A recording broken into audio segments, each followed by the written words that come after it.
آپ دیکھ رہے ہیں ایون مشاعرہ میڈیا پر۔ مدینہ میں بھی دیکھوں اے خدا میں سفر دے دے، اگر دولت نہیں دی ہے تو پھر اڑنے۔ ابھی کچھ دنوں پہلے کی بات ہے، اتر پردیش سے میرا خود گھر جانا سیمانچل جانا ہو رہا تھا۔ ٹرین میں بیٹھے تبلیغ کے کچھ ساتھی نماز پڑھ رہے تھے، مغرب میں جماعت کے ساتھ نماز پڑھ رہے تھے۔ 2-3 جماعت بنا کر نماز کر لیتے ہیں تبلیغی حضرات، جہاں پر بھی وقت ہوتا ہے پابندی صلات ہوتے ہیں ماشاءاللہ۔ تو کچھ نوجوان جن کی عمر ایسی رہی ہوگی، چھوٹے بچے جیسے 17 سال 18 سال کی عمر، ووٹر لسٹ میں بھی ان کا نام نہیں ہوگا، وہ بچے بیٹھے۔ جب دیکھا کہ وہ نماز پڑھ رہے ہیں، پہلے ظہر کی نماز پڑھی تو شاید ان کو کچھ نہیں لگا، اس لیے کہ ظہر کی نماز سائلنٹلی خاموشی سے پڑھ رہے تھے، صرف رکوع اور سجدے کر رہے تھے، لیکن تلاوت وغیرہ نہیں کر رہے تھے۔ مغرب میں جب نماز انہوں نے شروع کی تو مغرب میں قرات کرنے لگے۔ جب سورہ فاتحہ سورت ملائی تو وہ نوجوانوں نے کہا اچھا یہ مانیں گے نہیں، نکالو موبائل نکال کر اس پہ سرچ کیا کہ لکھو ہنومان چالیسا۔ ہنومان چالیسا گوگل سے ڈھونڈ کر نکالے۔ ہمارے ہندو بھائیوں کہ یہاں عقیدہ ہے کہ اگر کوئی بھوت یا کوئی پریشانی یا کوئی جادو ان سب سے بچنا ہے، بری شکتی سے بچنا ہے، تو ہنومان چالیسا کا وہ لوگ پاٹ کرتے ہیں، پڑھتے ہیں۔ یہ کنسپٹ ہے، یہ عقیدہ۔ تو انہوں نے ہنومان چالیسا فوراً سرچ کر کے نکالا۔ آپ بھی ڈھونڈیں گے تو آپ کو گوگل پہ ہنومان چالیسا مل سکتا ہے، میننگ اور مطلب بھی مل سکتا۔ تو انہوں نے نکالا اور پڑھنا شروع کیا۔ اتفاق سے وہ طالب علم تھے، ماڈرن تعلیم حاصل کر رہے تھے، دھارمک تعلیم انہیں معلوم نہیں تھی، اس کے بارے میں جانکاری نہیں تھی۔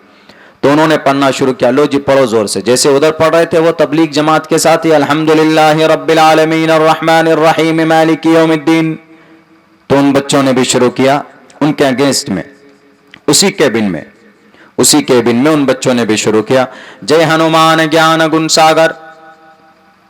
ایک نے پڑھا، دوسرے کو موبائل دے لو تم پڑھو آگے۔ وہ پڑھتا جے ہنومان گیان گن ساگر جے کپیس تے لوک اجاگر، پھر تیسرے کو موبائل دیتا، لے آگے تو پڑھ۔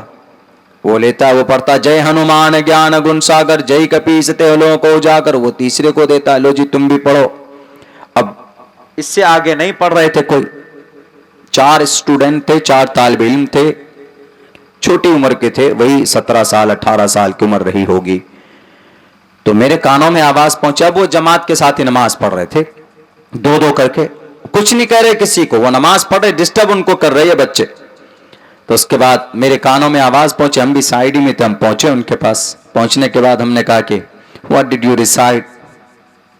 ہم نے سوچا کہ اسٹوڈنٹ ہے، شکل سے لگی رہا ہے کہ طالب علم میں پڑھنے والے بچے ہیں، تھوڑا انگلش میں بات کرتے ہیں تو یہ اٹریکشن زیادہ وہ ہوگا ان کا۔ تو ہم نے کہا کہ what did you recite before some time? انہوں نے کہا کہ اٹس فریڈم، آزادی ہے ہم کو بھی پڑھنے کی، ہم بھی پڑھ سکتے ہیں مولانا۔ ہمارے شکل میں ڈاری تھی، انہوں نے سوچا کہ یہ ان کا باس ہوگا شاید، ہم کو ڈرانے کے لیے ہم لوگوں کو۔ تو اس مقصد سے تو گئے نہیں تھے، ہم صرف نالج حاصل کرنا چاہتے تھے کہ ان کو اپنے دھرم کے بارے میں کتنا گیان ہے، یہ خود سے پڑھ رہے ہیں کہ یا کسی کی برین واش کی ہوئی چیز ہے۔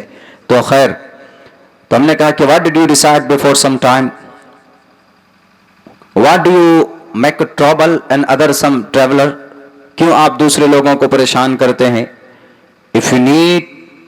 if you want to close your Lord, your God,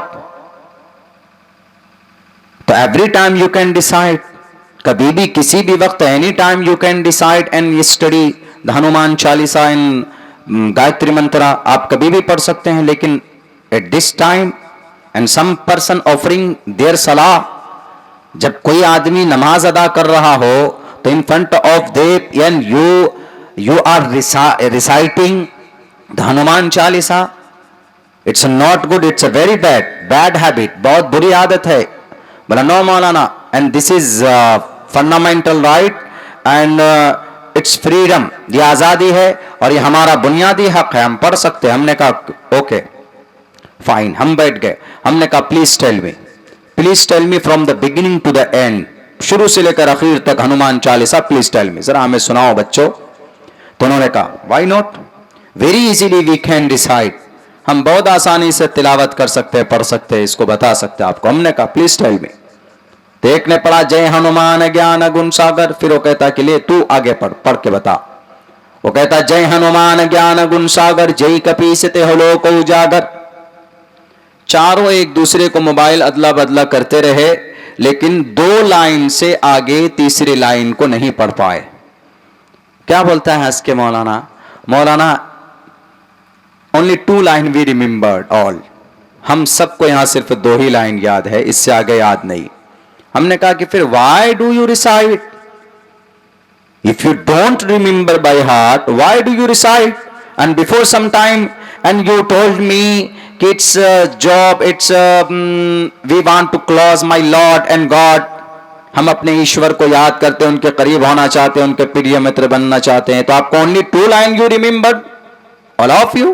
آپ میں سے سب کو 2 ہی لائن یاد ہے.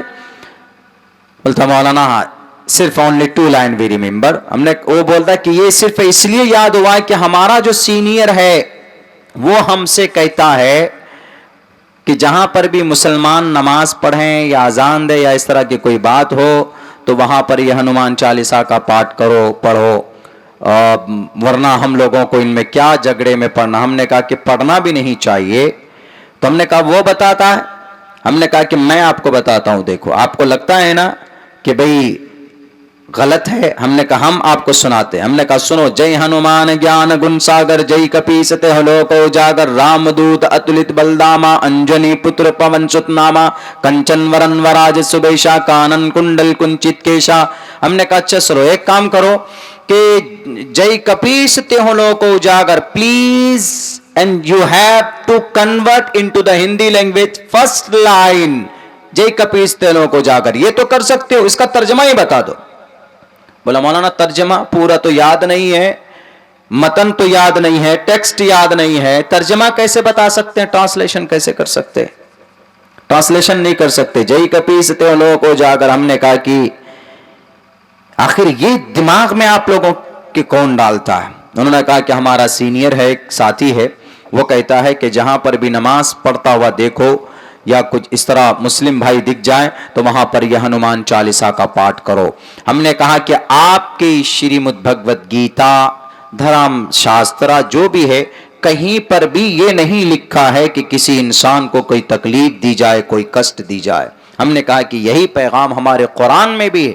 اللہ تبارک و تعالیٰ نے قرآن کریم کے اندر بھی کہا ہے کہ اللہ تبارک و تعالیٰ کسی بندے پر ظلم نہیں کرتا. وما ربک بظلام للعبید.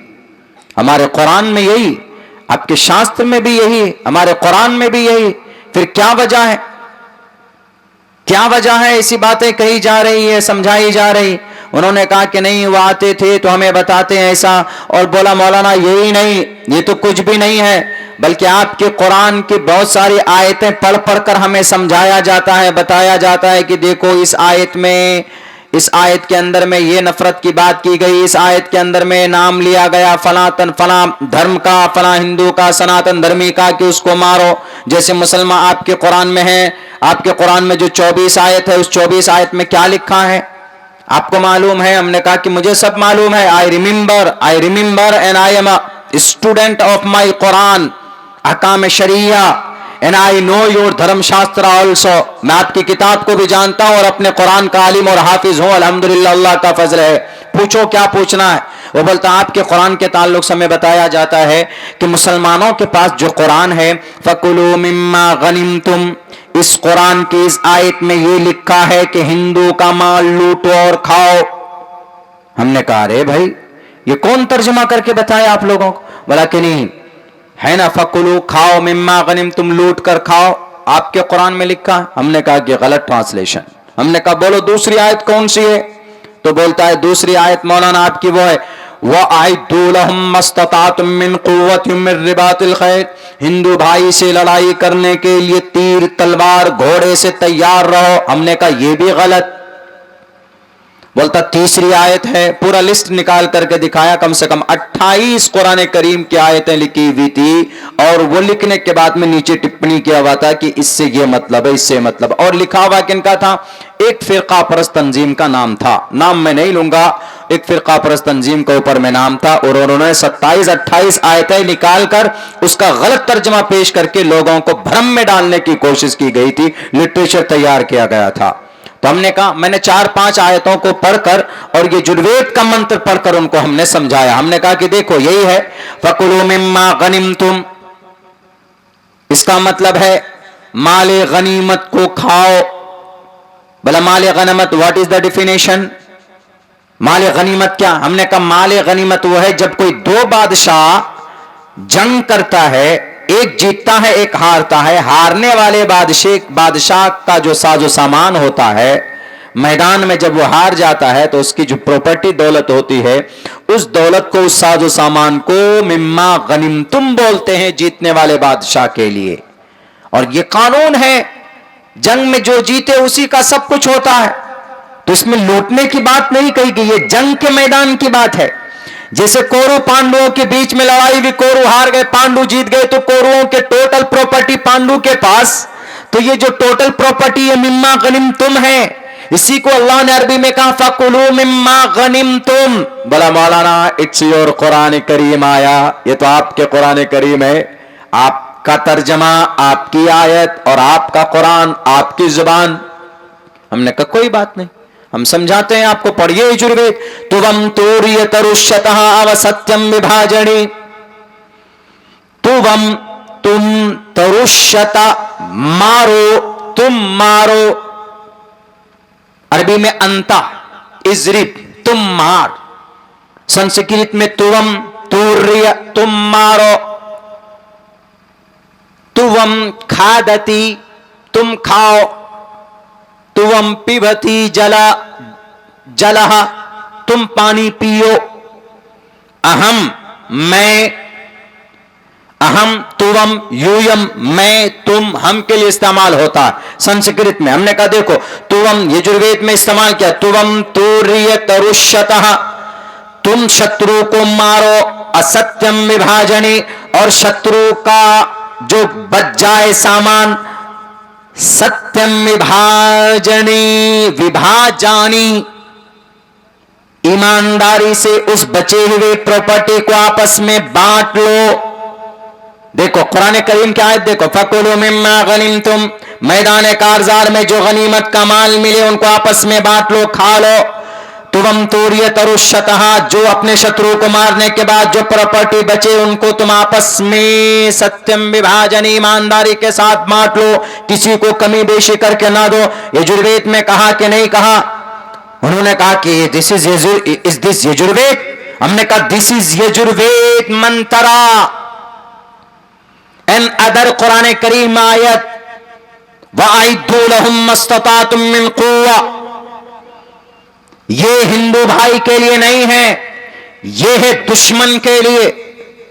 ہمارے دیش کے پرائم منسٹر صاحب پچھلے 2-3 سال پہلے ایران سے فائٹر جیٹ لائے, 5. کیوں لائے؟ تاکہ ہمارے دیش کی طاقت, ہمارے دیش کی جو آرمی طاقت ہے وہ مضبوط ہو, تاکہ کل چل کر چائنا اگر ہم کو لال پیلا اگر آنکھ دکھانے کی کوشش کرے تو ہم ان کی آنکھوں میں آنکھیں ڈال کر کہہ سکیں کہ تم ہمیں ڈراؤ مت, ہمارے پاس بھی ہیں فائٹر جیٹ, تاکہ ہمیں دیکھ کر دوسرا ڈرے. یہی مطلب ہے قرآن کریم کی اس آیت کا, وَأَعِدُّوا لَهُم مَّا اسْتَطَعْتُم مِّن قُوَّةٍ. سمجھ میں بات آ گئی؟ بلا وید میں بھی ہے؟ ہم نے کہا بالکل ہے. وید میں کھلے لفظوں میں کہا گیا ہے, واضح لفظوں میں کہا گیا ہے, پیارو نام پر جام جہی ردربو گریبا اشریت پشاچا. اس زمین پر اپنے شترو کو ڈرانے کے لیے اپنے بازوؤں کو مضبوط رکھو. اللہ نے شترو کے لیے استعمال کیا ہے, دشمنوں کے لیے استعمال کیا.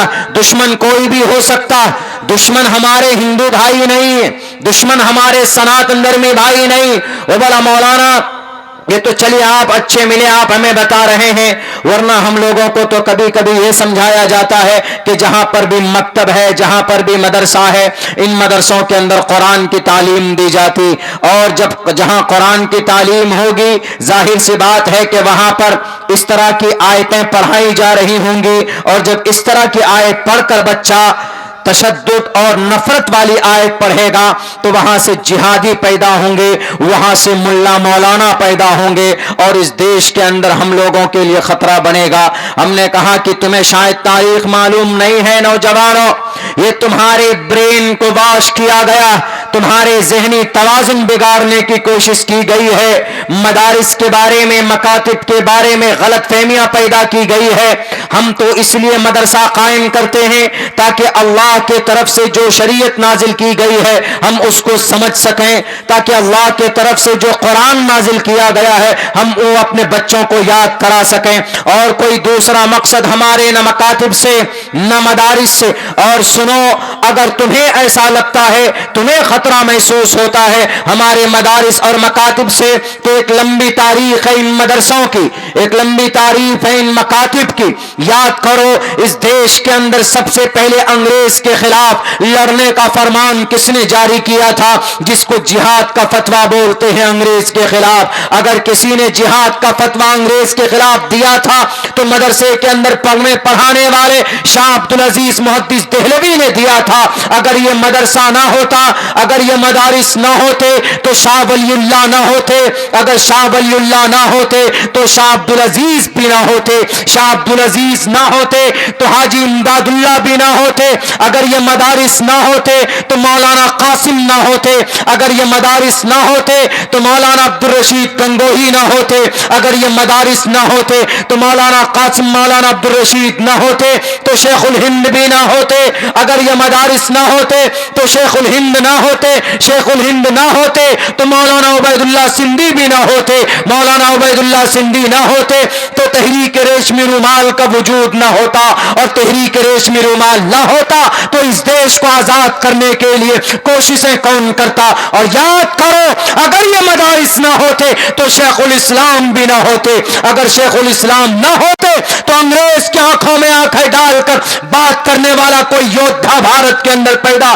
نہیں ہوا تھا، اگر کوئی تھا تو شیخ الاسلام تھے، اور شیخ الاسلام مدرسے سے پڑھ کر نکلے ہیں، اور وہ شیخ الاسلام جس نے انگریز کے سامنے میں کہا تھا اے انگریز تو ظالم ہے، اے انگریز تو دہشت گرد ہے، اے انگریز تو ٹیررسٹ ہے، اے انگریز تو لٹیرا ہے، ہماری اس دیش کو تمہاری ضرورت نہیں ہے۔ اگر اس طرح کے کھلے لفظوں میں بغاوت کی تھی انگریز کے سامنے میں تو مدارس سے فارغ ہونے والے ہمارے علماء کرام نے، اور چھوڑو جناب، اگر مدرسہ نہ ہوتا تو 65,000 علماء کرام پھانسی کے پندے پر نہ لٹکتے، اور ہمارا یہ ملک آزاد بھی نہ ہوتا۔ اگر مکاتب اور مدارس نہ ہوتے تو آج ہم آزاد نہیں ہوتے۔ ہے کہ نہیں یہ تاریخ؟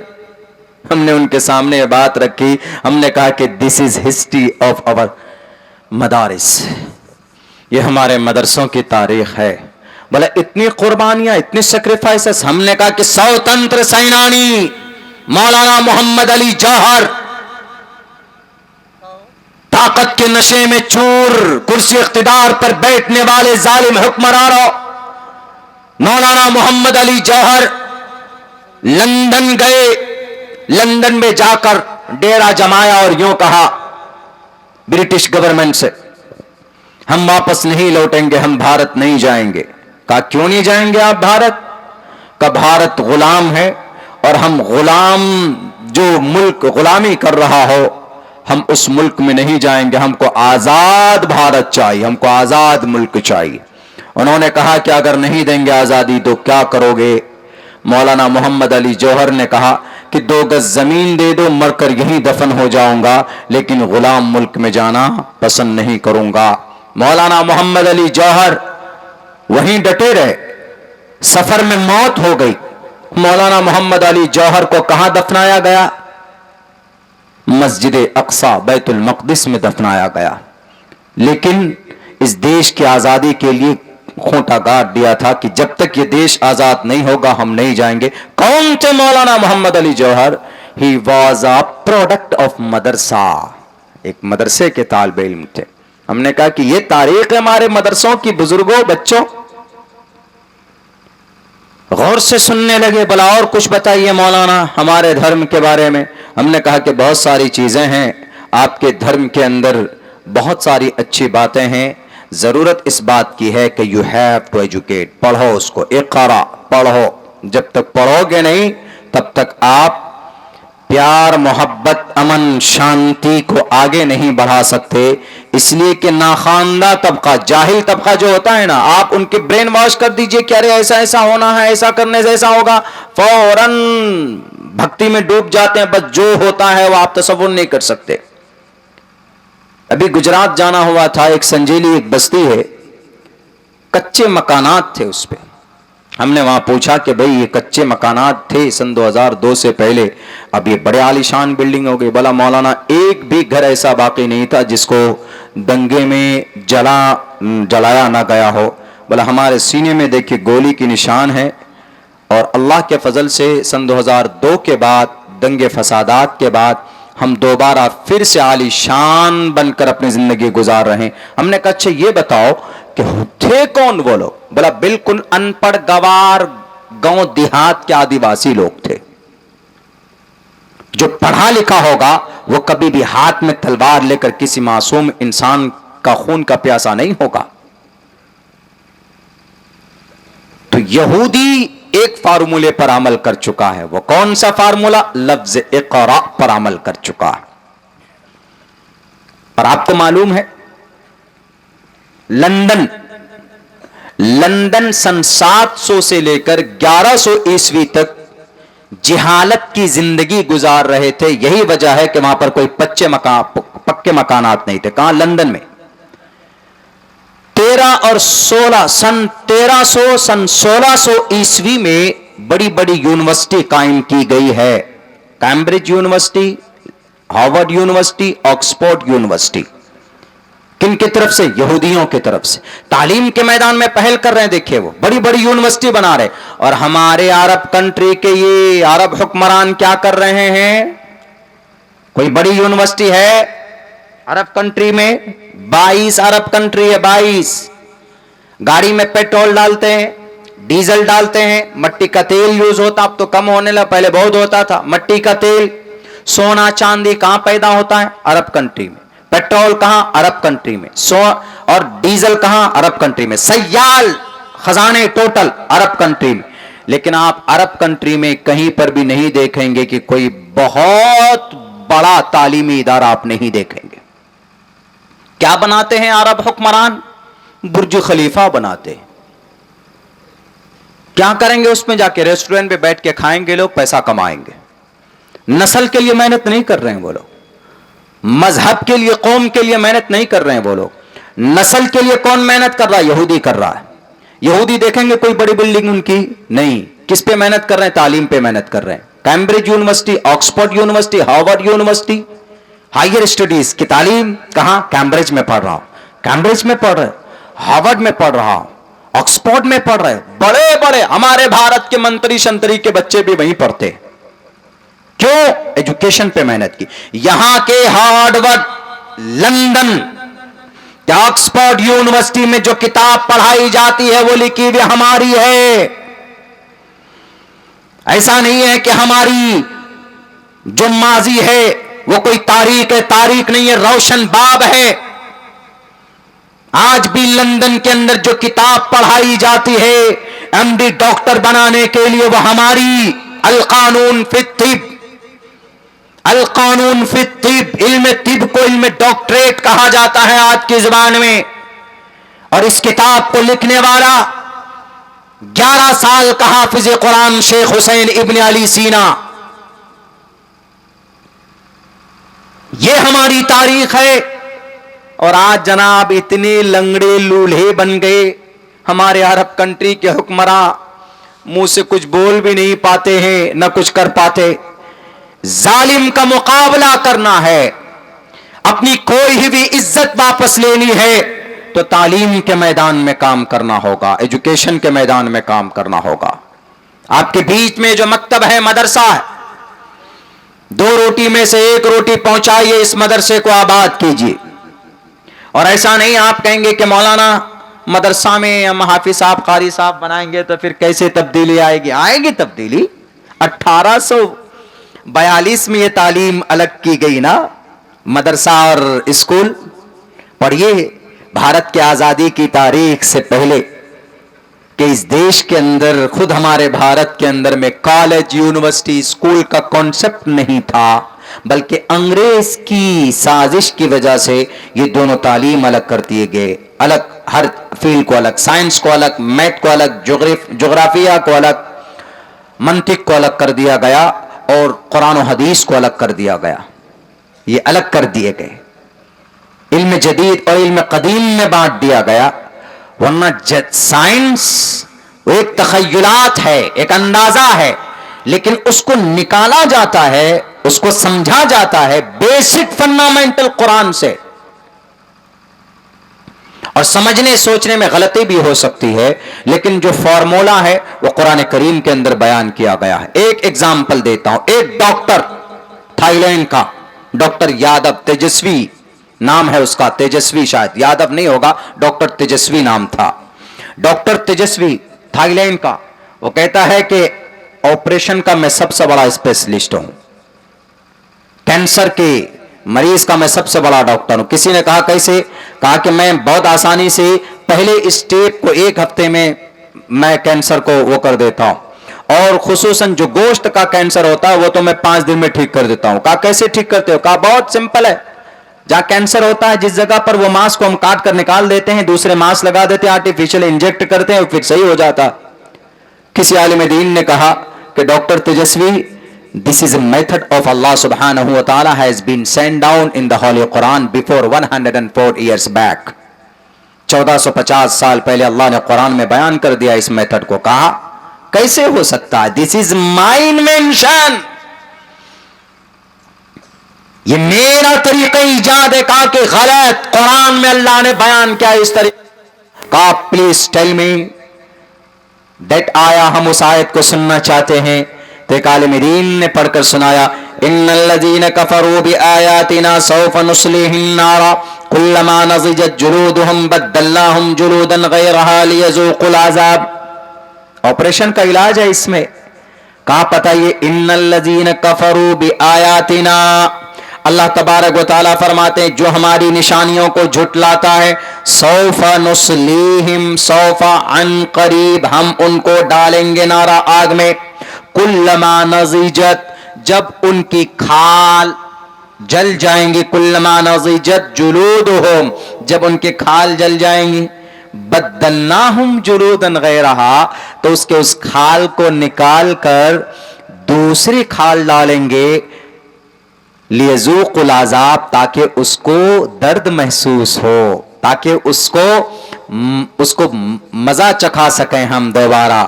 تو انجیکٹ جب آپ دوائی کرتے ہو، دوسری گوشت کیوں ڈالتے ہو، ماس کیوں ڈالتے ہو، کھال کیوں ڈالتے ہو؟ وہ کہتا ہے تاکہ اس لیے ڈالتے ہیں تاکہ اس میں دوائی کام کرے، انجیکٹ کرے، اور پھر وہ آرٹیفیشل ماس تیار ہو جائے. بولا از دس میتھڈ آف قرآن، کیا یہ قرآن میں؟ کہا ہاں قرآن میں ہے. تو یہ ڈاکٹر تیجسوی جاتا ہے لندن طبی کانفرنس میں، وہاں جا کر کہتا ہے کہ today I want to announce a big announce in front of you، ہم سب کے سامنے میں ایک بڑا اناؤنسمنٹ کرنا چاہتے ہیں. وہ کہتا ہے کہ first of all I want to convert my religion into the Islam، میں سب سے پہلے اپنے آپ کو مسلمان بنانا چاہتا ہوں، اس کے بعد میں کسی اور ٹاپک پر بات کروں گا. فوراً وہ اپنا دھرم بدلتا ہے، اپنا عقیدہ بدلتا ہے قرآن کے بارے میں، کہ جس چیز کو ہم سمجھ رہے ہیں کہ اس کا موجد میں ہوں، اس چیز کا چرچا اللہ نے 1450 سال پہلے کر دیا.